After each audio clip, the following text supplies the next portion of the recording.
lupa sa bahay nyo, pwede kayo gumawa ng ganito. Taniman nyo ng mga gulay. Kasi sa hirap ng buhay ngayon, isa itong alternatibo sa mga mahalang presyo ng mga vegetables ngayon. Malaking bagay ito makakatulong sa inyo. So kung mapapansin nyo, gumawa ako ng gapangan sa taas. Itatanim natin dito. Paghalo-haloin natin, kalabasa, ampalaya sa kaupo. So meron na akong tinanim dito na ampalaya, tingnan nyo. So ayan na po yung ampalaya. Naumpisa na po hanggang dito. So mapapansin nyo sa sako, meron na pong ampalaya. At meron tayong buto ng kalabasa. So ito ang magiging punla natin. Itatanim natin. Pag tumubo na, ililipat natin sa sako. So kung mapapansin nyo itong mga ampalaya ko, nilagay ko lang ito sa sako. Ayan. Itong mga lupa na ito, sa mga tambak ng basura, so organic siya.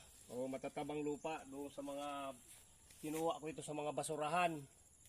So ayan o, matataba. Hindi mo na kailangan mag-abono. Kung gusto nyo mag-abono, pwede kayo mag-abono. Yan, mapapansin nyo.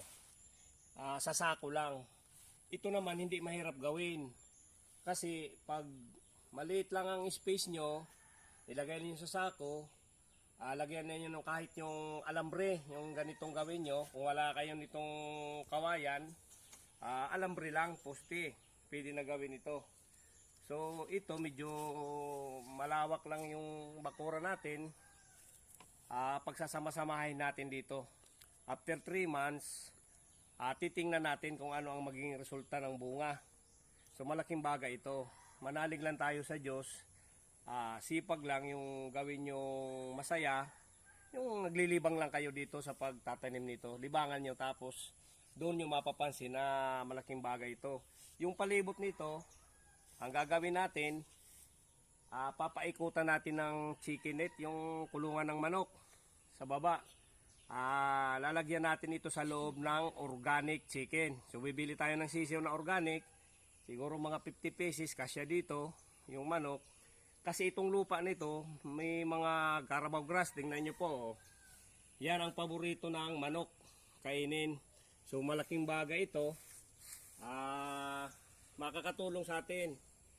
Makakatulong sa atin ito na after 3 months, mayroon na tayong produkto. So babalikan natin itong video na ito. So after 3 months, makikita nyo kung ano ang magiging resulta nitong ginagawa nating gulayan sa garden. So salamat po. Salamat po.